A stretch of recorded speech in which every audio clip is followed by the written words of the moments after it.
ये हमने इतनी चीजें सीखी हैं, 10-11 चीजें। अब हम करते हैं नेक्स्ट। देखिए कितना अच्छा आप लोगों को यहां पर पता चलेगा। ये हमारा ऑलरेडी हो चुका है लास्ट स्लाइड में। फिर है वापस आना। जब आप घूमने जाते हो, वहां योगा करते हो, एक्सरसाइज करते हो, पार्क में लगे रहते हैं ना कई लोग, ऐसे हाथ करके ऊपर कहेंगे हा हा हा हा हा हा हा हा हा, तो वो योगा ही होता है। डर मत जाना ऐसे पार्क में कहीं कोई लोग दिखाई दे तो। फिर है वापस आना। वापस आना यानी कि कम बैक या रिटर्न भी आप इसे बोल सकते हो, ठीक है। I come back home before 7 AM, कि भाई 7 बजने से पहले पहले मैं घर वापस आ जाता हूं, है ना। चाहे आपको स्कूल जाना हो, कॉलेज जाना हो या आपको ऑफिस में जाना हो, तो आप कहना चाहोगे कि I come back home before 7 AM, 7 बजे से बिफोर यानी कि पहले, ठीक है। नेक्स्ट है नहाना। यहां पे टेक अ बाथ ये भी आप बोल सकते हो, या टेक अ शावर। अब आप कहोगे सर बाथ में और शावर में फर्क क्या है। फर्क यह है दोस्तों कि जब आप डिब्बा और बाल्टी लेके बैठ के नहाते हो आराम से प्यार से, उसको आप कहोगे टेक अ बाथ, ठीक है। लेकिन जब आप फव्वारे के नीचे नहाते हो, है ना, आजकल तो लगभग हर घर में फव्वारा ऊपर चल गया है, तो उसको आप कहोगे take a shower.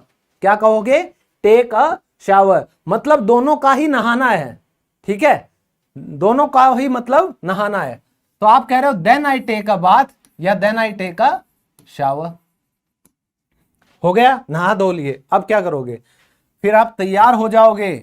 Get dressed, तैयार होना। चाहे आपकी यूनिफॉर्म है स्कूल की, चाहे आपका ऑफिस है या आप कॉलेज जा रहे हो, लेकिन आप तैयार तो होते हो। आप कहोगे गेट ड्रेस्ड। तो आप कह रहे हो आई गेट ड्रेस्ड, कि मैं तैयार होता हूं। फॉर यानी किसके लिए, स्कूल के लिए, कॉलेज के लिए, ऑफिस के लिए, वो आप लगा सकते हो, ठीक है, ठीक है ना। नेक्स्ट, बालों में कंघी करना। जब आप बालों में कंघी करते हो उसको आप क्या बोलोगे, आप कह सकते हो ब्रश हेयर या कॉम हेयर। दोस्तों यहां पर एक बात याद रखना, ये जो आपका कॉम है, इसमें जो बी है ये बोला नहीं जाता, ये साइलेंट होता है, ठीक है। तो आप इसको कॉम बोलोगे, कॉम, ठीक है। बी साइलेंट रहेगा, याद रखना। अब आप कहोगे कि सर ब्रश हेयर भी लिखा हुआ है आपने, ये तो हमने नहीं सुना। दोस्तों आपने कभी भी घर में अपनी बहन को, अपनी मम्मी को या अपनी वाइफ को, अपनी बेटी को आपने बड़े बालों में कभी भी कंघा मारते हुए देखा है? बहुत कम देखा होगा। तो जो ब्रश होते हैं, ब्रश जिनके दाने होते हैं, अगर मेरे पास पड़ा हो तो मैं दिखाता हूं। चलिए, ये ब्रश है, ये जो आप देख रहे हैं ना, ये ब्रश है, क्योंकि इसका ये देखिए आप कैसे अलग डिजाइन है, तो इसको आप कंघा नहीं बोल सकते। तो इससे जब आप बालों कर लगाते हो तो इसे बोला जाता है ब्रश माय हेयर, ठीक है। तो ब्रश हेयर जिनके लंबे बाल होते हैं वो यही करते हैं, समझ आया। तो उनके लिए आप क्या इस्तेमाल करोगे, I brush my hair. Com क्या है, कंघा, याद रखना है दोस्तों। चलिए नेक्स्ट है श्रृंगार करना। तो मान लीजिए जो भी फीमेल्स हैं, या आजकल तो मेल्स भी भैया कहीं पीछे नहीं है, वो कहते हैं ना हमारी छोरियां छोरा तक कम है के, तो आजकल तो भाई हमारे छोरे मानस भी किसी तक कम को नहीं, है ना। तो बड़े बन ठन के जाते हैं ऑफिस में। तो पुट मेकअप, तो मेकअप का मतलब होता है कोई भी आप टचअप करते हो फेस के ऊपर, तो उसको क्या बोला जाता है, पुट मेकअप। तो मेकअप के लिए हमेशा क्या आता है, पुट। तो I put on some makeup, कि भाई मैं थोड़ा बहुत मेकअप लगाती हूं, है ना। तो अगर आप फीमेल हैं तो ये आप अच्छे से इस्तेमाल कर सकते हैं। आपको पता होना चाहिए मेकअप लगाने को इंग्लिश में हम पुट ऑन मेकअप बोलते हैं, ठीक है। चलिए नेक्स्ट है नाश्ता करना। नाश्ता होता है दोस्तों ब्रेकफास्ट। तो ब्रेकफास्ट के लिए आप ईट, आप लोगों ने बहुत इस्तेमाल कर लिया, अब उसको भूल जाओ, ठीक है, भूल जाओ। आज मॉडर्न इंग्लिश में सबसे ज्यादा खाने और पीने के लिए हम इस्तेमाल करते हैं हैव का। किसका, हैव का। तो आप कहोगे हैव ब्रेकफास्ट, कि भाई I have breakfast at 8 AM, कि मैं नाश्ता जो है वो 8 बजे खाता हूं। समझ आया, क्लियर है। चलिए, अरे हाँ हाँ पीडीएफ मिलेगा भैया, टेलीग्राम चैनल पे मिलेगा मेरे, उसका लिंक डिस्क्रिप्शन में दिया हुआ है, ठीक है, टेंशन ना लो।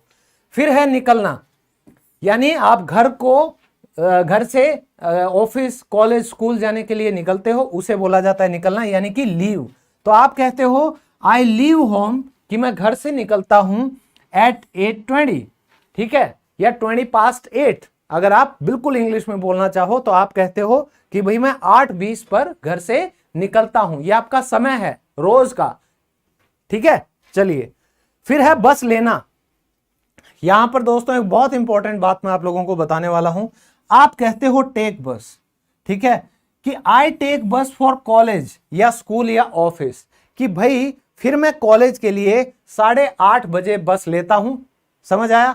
लेकिन मैं आपसे पूछना चाहूंगा, आप लोगों में से कितनों को पता है कि बस के अंदर चढ़ना उसको गेट इन द बस बोलेंगे या गेट ऑन द बस बोलेंगे? जल्दी बताइए मुझे, गेट इन द बस आएगा या गेट ऑन द बस आएगा? जल्दी से मैं पूछना चाह रहा हूं, मैं चाहता हूं आप लोगों को आज ही पता चल जाए हमेशा के लिए कि गेट इन और गेट ऑन में डिफरेंस क्या है। कभी दोबारा अपनी जिंदगी में आप परेशान नहीं होगे। जल्दी से बताइए। प्रेरणा कोष्टी कह रही है कि सर मैं टेलीग्राम यूज नहीं करती तो क्या मुझे पीडीएफ नहीं मिलेगा? मैं कहां से पीडीएफ आपको दे सकता हूं प्रेरणा? आप टेलीग्राम ऐप को डाउनलोड करो, फ्री ऑफ कॉस्ट है, कोई चार्ज नहीं है उसका, ठीक है। और आप मेरा पीडीएफ जो टेलीग्राम पे मिलेगा उसको डाउनलोड करके फिर अनइंस्टॉल कर दो, आपकी मर्जी है ना। चलिए, तो कईयों ने कहा है गेट ऑन द बस, कुछ ने कहा है गेट इन द बस। मैं इसको आपका सिंपल सा फर्क बताता हूं। जो आपकी टैक्सी होती है, कार होती है, वो हमेशा क्या होगी? Get in. क्या होगी? Get in. लेकिन जब भी आप एक ऐसे व्हीकल की बात करते हो, जब भी आप कोई ऐसे व्हीकल की बात करते हो जिसके ऊपर चढ़ के आपको चल के बैठना पड़ता है, फॉर एग्जाम्पल आप बस में जाओगे तो आपको चल के अपनी सीट तक जाना पड़ेगा और बैठना पड़ेगा, ठीक है। आप प्लेन में जाओगे तो भी आपको उसके ऊपर चलना पड़ेगा और फिर अपनी सीट पर बैठना पड़ेगा। समझ आ रहा है? तो जब भी आप किसी सरफेस के ऊपर चलते हो और फिर जाकर बैठते हो तो वो होगा गेट ऑन। क्या होगा दोस्तों? Get on. लेकिन आप अगर सीधा बैठ जाते हो, गाड़ी में क्या होता है, कार में क्या होता है, कार में चाहे कितनी भी लंबी कार हो, आप में से कोई कहेगा सर फॉर्च्यूनर में तो ऊपर चढ़ना पड़ता है, तो आप उसको गेट ऑन क्यों नहीं कह सकते? नहीं कह सकते भाई, क्योंकि आप उसमें खड़े नहीं होते हो, आप गाड़ी में सीधा बैठ जाते हो, चाहे सीट नीची हो और नीचे हो या बिल्कुल ऊपर हो, कार में बैठते हो सीधा जाके। इसीलिए हमेशा कार के लिए गेट इन होगा। बाकी बस के लिए, हवाई जहाज के लिए, ठीक है, चाहे पानी वाला जहाज हो, उसके लिए भी आप हमेशा गेट ऑन का यूज करेंगे। क्लियर है दोस्तों? क्लियर है? Very good. चलिए लाइक कर दो, इस बात पे मजा आ रहा है तो करते जाओ लाइक अपने आप। देखिए, फिर है दोस्तों शुरू होना, यानी स्टार्ट। शुरुआत होती है उसको क्या बोलते हैं? स्टार्ट। तो अब आप कह रहे हो कि भाई बस लेके मैं पहुंच गया कॉलेज में या स्कूल में, माय स्कूल या माय कॉलेज, मेरा कॉलेज या मेरा स्कूल स्टार्ट्स, ये ऐसा आएगा दोस्तों, स्टार्ट्स एट 9 AM। वो कितने बजे शुरू होता है? 9 बजे शुरू होता है। क्या होता है? 9 बजे स्कूल शुरू होता है, मेरा ऑफिस शुरू होता है। जैसे बैंक जाते हैं तो बैंक 10 बजे खुलता है, तब भी आप कह सकते हैं the bank opens eight 10 AM। समझ आ रहा है आप सबको? चलिए गुड। अब हम आते हैं नेक्स्ट।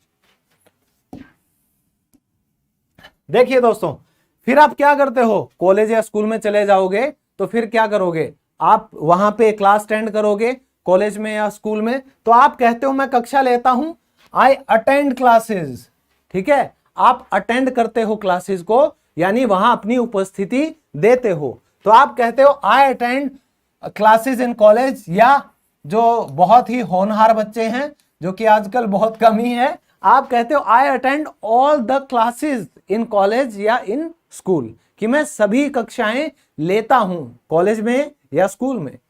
नेक्स्ट, फिर काम करना, आप वहां काम करते हो, या आप कह सकते हो स्टडी, कि मैं पढ़ाई करता हूं।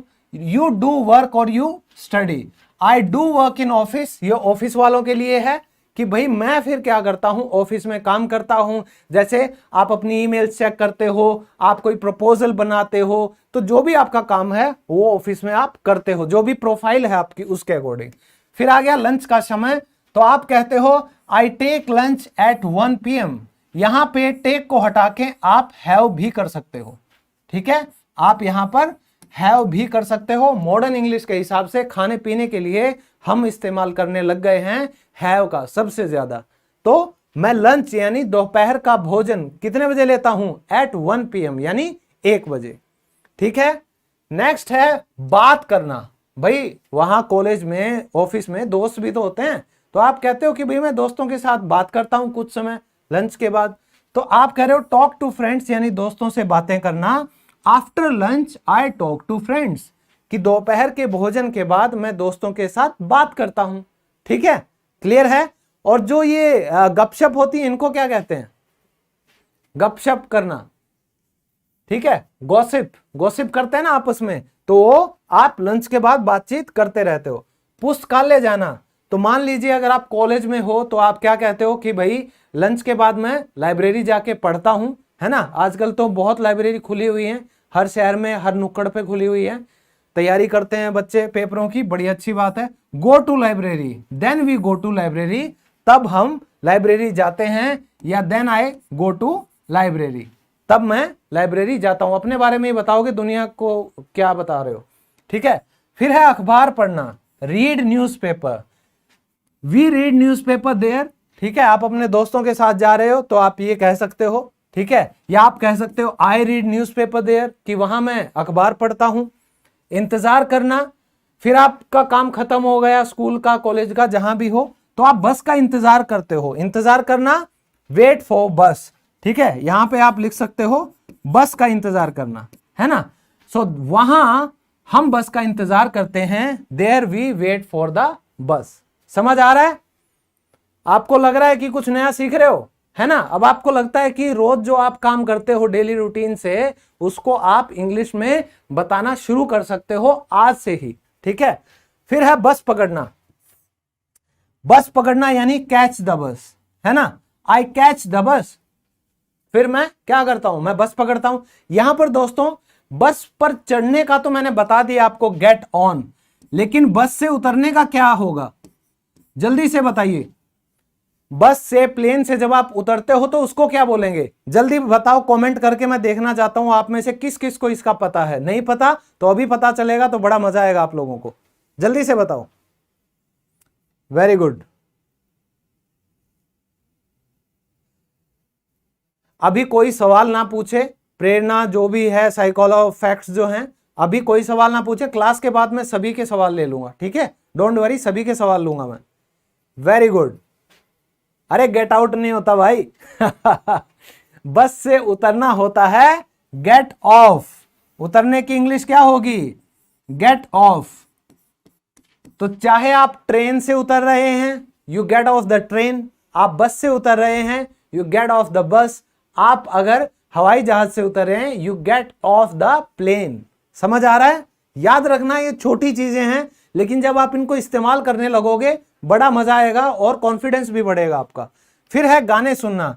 तो जब भी आप गाने सुनते हो, you always listen to music. Listen to music यानी कि संगीत को सुनना, कि I listen to music on the way. और दोस्तों ये जो ऑन द वे है, इसका मतलब क्या है? रास्ते में। इसका मतलब क्या है? रास्ते में। तो आप रास्ते में क्या करोगे भाई? बस में चढ़ गए, चाहे स्कूल की हो, कॉलेज की हो, घर का रास्ता 15 मिनट का हो सकता है, आधे घंटे का हो सकता है। आजकल टाइम लोगों के पास है नहीं, तो कानों में लगा के ईयरपोड्स या जो भी आपके पास होता है, हेडफोन्स, आप डिंग डिंग डिंग आप म्यूजिक सुनते हो। तो आप कहते हो भाई मैं म्यूजिक सुनता हूं रास्ते में, ऑन द वे। याद रखना ये चीज। फिर है पहुंचना, यानी अराइव। मैं घर पहुंचता हूं 4 बजे, आई अराइव होम एट 4 PM। अब यहां पे एक और बात, अराइव में और रीच में क्या फर्क है दोस्तों? जल्दी से बताओ मेरे को, डिफरेंस बताओ भाई, मजा नहीं आएगा ऐसे। जल्दी से। अराइव में और रीच में क्या डिफरेंस है? बताओ जल्दी से। दोनों का ही मतलब क्या होता है? पहुंचना। पहुंचना, यह भी सही है और यह भी सही है। ये पहुंचना बन गया ना? समझ गए ना? या मिटो के लिखूं? चलिए, तो बताइए फर्क क्या है, पता है सबको? बताओ, मैं देखना चाहता हूं आप सबको। ठीक है, मुझे लगना चाहिए कि आप सब पूरा पार्टिसिपेट कर रहे हैं यहां पर। जल्दी से बताइए। ऐसे काम नहीं चलेगा, सेम नहीं है, सेम नहीं है। यही बात आप लोगों को समझनी है। इंग्लिश में जो ये छोटी छोटी चीजें होती हैं, ये बहुत बड़ा फर्क यानी डिफरेंस क्रिएट कर देती हैं आपकी स्पीकिंग में, है ना? अरे दोनों ही नाउन है भाई। गए थे वापस आए नहीं, ऐसा कुछ नहीं होता। देखिए मैं आप लोगों को बताता हूं, जब आप रीच अराइव करते हो, आप एक बात देखो, आपने ये सुना है एयरपोर्ट पे अराइवल होता है, अराइवल, तो इसका मतलब होता है अपनी जगह पर पहुंचना, अपनी जगह या अपने घर पर पहुंचना। ठीक है, अराइवल इसीलिए लिखा होता है। ठीक है, आगमन, इसका मतलब क्या होता है? आगमन यानी कि आना। अब रीच का मतलब होता है पहुंचना, यानी कि आप दूसरी जगह पहुंच गए, दूसरी जगह पहुंचना। अब मान लीजिए जैसे मैं अभी रोहतक में रह रहा हूं, ठीक है, मैं गया था तमिलनाडु घूमने, पौंडीचेरी घूमने गया था। तो अगर मैं कहूं कि मैं पौंडीचेरी पहुंच गया हूं, तो मैं क्या कहूंगा? I have arrived in Pondicherry. समझ आया? क्योंकि पौंडीचेरी मेरा घर नहीं है भाई, मैं घूमने गया था, तो मैं कहूंगा I have arrived in Pondicherry, call करके घर पे कि मैं पौंडीचेरी पहुंच गया हूं। ठीक है, लेकिन जब मैं वापस आऊंगा, ठीक है, जब मैं घर पे पहुंच जाऊंगा, तो मैं क्या कहूंगा? I have reached home, I have reached home. समझ आ रहा है आप लोगों को? ये फर्क है, ये फर्क है अराइव में और रीच में। ठीक है, इसीलिए मैंने यहां पर लिखा था अराइव। ठीक है, क्योंकि यहां पर आएगा आपका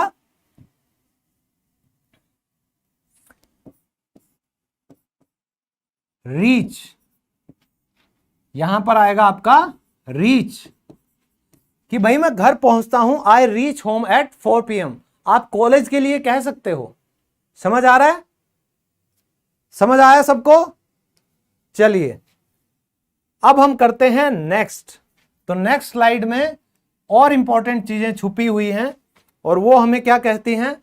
फिर अगर मान लो आप शाम को मार्केट में जाते हो खरीदारी करने के लिए, उसको क्या बोला जाता है? Do shopping. ठीक है, कि आप कुछ शॉपिंग करते हो, खरीदारी करते हो। I do shopping on way back home, कि घर वापसी के रास्ते में आप खरीदारी करते हो। अब जो हम जैसे इंसान हैं, ठीक है, कभी बच्चे के डायपर, कभी बच्चे का दूध, कभी कुछ सब्जियां, कभी लाना पड़ता है हमेशा ऑफिस से आते वक्त।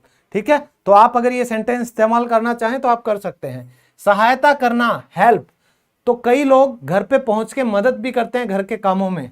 तो यहां है आई हेल्प माई मदर, कि मैं मेरी मम्मी की मदद करता हूं या करती हूं। किसमें भैया? In house hold chores. तो घरेलू कामकाज, ध्यान से सुनना, घरेलू कामकाज को इंग्लिश में कहा जाता है हाउस होल्ड चोर्स। चोर चोरी करता है ना, वही उच्चारण है, वही प्रोनाउंसिएशन है इसकी। इसको कहोगे घरेलू कामकाज यानी हाउस होल्ड चोर्स। ठीक है, ध्यान रहेगा? Very good. फिर है देखभाल करना यानी ध्यान रखना, look after. I look after my grand parents, कि मैं मेरे दादा दादी का ख्याल करता हूं, मैं उनकी देखभाल करता हूं, है ना? वैसे आजकल ऐसे बच्चे बहुत कम हैं, लेकिन जो भी करते हैं heads of to you.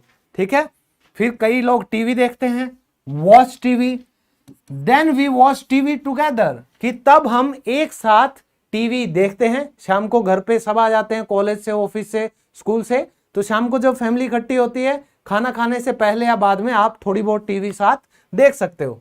Homework करना, अच्छे बच्चे क्या करते हैं? डू होमवर्क, होमवर्क करते हैं। आफ्टर दैट, उसके बाद आई डू माई होमवर्क, मैं अपना होमवर्क करता हूं। ठीक है, फिर है बाहर घूमने जाना। कॉलेज वाले बच्चे तो भैया शाम को दोस्तों के साथ बाहर भी जाएंगे, तो गो आउट। ठीक है, बाहर जाना, then I go out with my friends, तब मैं मेरे दोस्तों के साथ बाहर घूमने जाता हूं।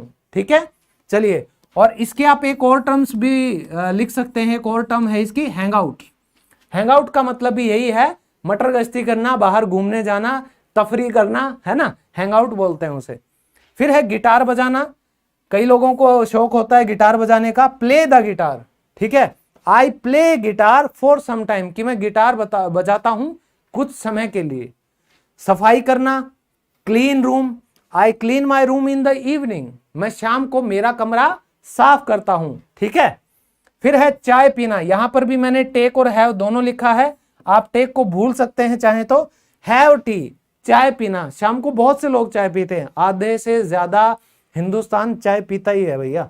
आई take tea with my family, कि मैं अपने परिवार के साथ चाय पीता हूं। ठीक है, फिर है इंटरनेट पर ढूंढना, ये तो सबसे फेवरेट है, अभी भी वही कर रहे हैं, है ना, ब्राउज। ये रील्स ऐसे चलती है ना, शॉर्ट्स कैसे देखते हो आप रील्स को इंस्टाग्राम पे, ये ऐसे ही 1 घंटा 2 घंटे कब निकल जाते हैं पता नहीं चलता। तो ऐसे करने को क्या बोलते हैं, ब्राउज या सर्फिंग इंटरनेट, कि मैं फिर इंटरनेट चलाता हूं फॉर अ वाइल, यानी कुछ समय के लिए, फॉर अ वाइल, कुछ समय के लिए। ठीक है, तो अब आप पहुंच चुके हो अपने आखिरी पड़ाव पर, वो क्या है, वो है ये कि फिर आप क्या करोगे, आप जिम जाते हो, आप जिम जाते हो, जाना चाहिए, मैंने कहा ना, थोड़ी बहुत सेहत अपनी मेंटेन रखो, आगे तक काम आएगी। You go to gym, I go to gym in the evening, कि मैं शाम को जिम जाता हूं, सुबह योगा कर लो, शाम को जिम चले जाओ। आप कहोगे कि सर सारे काम वही कर ले, सारा टाइम वही खराब कर दें, तो पढ़ाई कब करेंगे। तो डिपेंड करता है, आप चाहे सुबह जाओ शाम को। फिर बाइक चलाना, ride a bike, I ride bike to go there, कि जिम जाने के लिए मैं बाइक चलाता हूं। पैदल जाना, अगर आप बाइक नहीं चलाते, आप पैदल जाते हो, घर के आसपास है, तो आप कह सकते हो गो ऑन फुट। ठीक है, गो ऑन फुट, कि I go temple on foot, I go to gym on foot, I go to market on foot. जहां पर भी आप जाते हो पैदल, आप कह सकते हो आई गो टू डैश, यानी उस जगह का नाम ऑन फुट। ठीक है, पैदल जाने के लिए। ठीक है, नेक्स्ट है सब्जियां काटना। सब्जियां काटना होता है दोस्तों चॉप द वेजिटेबल्स। ठीक है, चॉप यानी छोटे छोटे टुकड़े करना। कभी भी सब्जी ऐसे नहीं कटती ना कि आपने बीच में से काट दिया और बस काम हो गया, इसीलिए हमेशा सब्जी के लिए कट द वेजिटेबल्स गलत है, हमेशा आप यूज कीजिए चॉप। और इस प्रोसेस को क्या कहेंगे, चॉपिंग। प्रोसेस को कहेंगे चॉपिंग, कि I chop vegetables for dinner, कि रात के खाने के लिए मैं सब्जियां काटता हूं या काटती हूं। ठीक है, नेक्स्ट खाना बनाना, cook dinner, then I cook dinner. अब यहां पर भी मैं आप लोगों से पूछना चाहता हूं कि कुक डिनर में और प्रिपेयर डिनर में क्या फर्क है, जल्दी से बताओ। आपने सुना होगा ना, कई जगह लिखा होता है कुक डिनर, कई जगह लिखा होता है प्रिपेयर डिनर, तो मेरे को डिफरेंस बताओ, इन दोनों में फर्क क्या है, बताओ जल्दी से। स्वीप, ब्रूम, मॉप यानी पोछा मारना, स्वीप झाड़ू मारना। ठीक है, जो झाड़ू होती है उसको ब्रूम बोलते हैं। ठीक है, तो ये घर के थोड़ी चीज काम है, ये आप करते रहते हो। अभी तो दिवाली का टाइम है, झाड़ फूक चल रही होगी हर जगह, है ना, जल्दी से बताओ डिफरेंस क्या है। I chop vegetables, cooking on the gas. चलिए, कई मेरे स्टूडेंट जो मेरे कोर्स से हैं उन्हें पता है ये चीज, वेरी गुड। अरे पापा के परे तुम भी सीख लो, अकेले परियों पर ध्यान क्यों दे रहे हो, फोकस एक जगह रखो ना, है, दूसरों की लाइफ में इंटरेस्ट ज्यादा है, ये गलत चीज है। चलिए दोस्तों, कई लोगों ने सही कहा कि जब आप प्रिपेयर की बात करते हो तो आप गैस का यूज करते नहीं हो। आपने अंग्रेजों को कई बार देखा होगा, जब सुबह सुबह वो ब्रेकफास्ट बनाते हैं तो वो क्या करते हैं, 2 ब्रेड की स्लाइसेस ली और उन्होंने कुछ काटा, सब्जियां काटी, टमाटर काटे और उनके बीच में दबाया और खा गए, है ना। जो बर्गर होता है उसके लिए भी उनको कुछ पकाना नहीं पड़ता, उनके बीच में कुछ भी डाल के, जैसे ब्रेड जैम आप तैयार करते हो तो उसको बोलते हैं प्रिपेयर करना, तैयार करना। वहां पर कुछ पकाना, कुछ छोंक वगैरह ये लगाना नहीं होता, ठीक है। तो अगर भोजन पकाया जाता है उसको कहते हैं कुक डिनर, और सिर्फ बनाया जाता है ब्रेड वगैरह, सैंडविच वगैरह, उसे बोला जाता है प्रिपेयर। लेकिन ये जो प्रिपेयर है ये मोस्टली क्या होता है, ब्रेकफास्ट होता है, सुबह के लिए करते हैं मोस्टली, ठीक है। तो ये याद रखना, ओके। नेक्स्ट, खाना खाना, have dinner, we have dinner together, कि हम एक साथ रात का भोजन करते हैं। फिर है बर्तन साफ करना। दोस्तों वैसे तो बर्तनों की जो इंग्लिश होती है वो क्या होती है, यूटेंसिल्स, ठीक है ना, बर्तनों को बोला जाता है यूटेंसिल्स। लेकिन मैं फिर से वही कह रहा हूं, स्पोकन इंग्लिश हम कर रहे हैं, तो मॉडर्न इंग्लिश के हिसाब से जब भी आप बर्तन साफ करने की बात करें उसके लिए हमेशा क्या यूज करें, डू डिशेज। यानी कि आप कहते हैं I do dishes before sleeping, कि सोने से पहले आई डू डिशेज, यानी कि मैं बर्तन साफ करता हूं, है ना, आई डू डिशेज।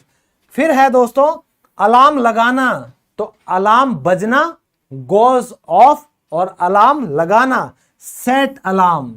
तो आप कहते हो कि फिर मैं आई सेट अलार्म फॉर मॉर्निंग, कि फिर मैं सुबह के लिए अलार्म लगाता हूं या लगाती हूं, ठीक है। जब आप अलार्म में क्या करते हो, टाइम सेट करते हो, तो इसीलिए क्या बोला जाएगा, I set the alarm for morning. Next है बेड पर जाना या लेटना, आई गो टू बेड, कि भाई then I go to bed, तब मैं बिस्तर पर जाता हूं और सो जाता हूं, fall asleep, I fall asleep, कि मैं सो जाता हूं।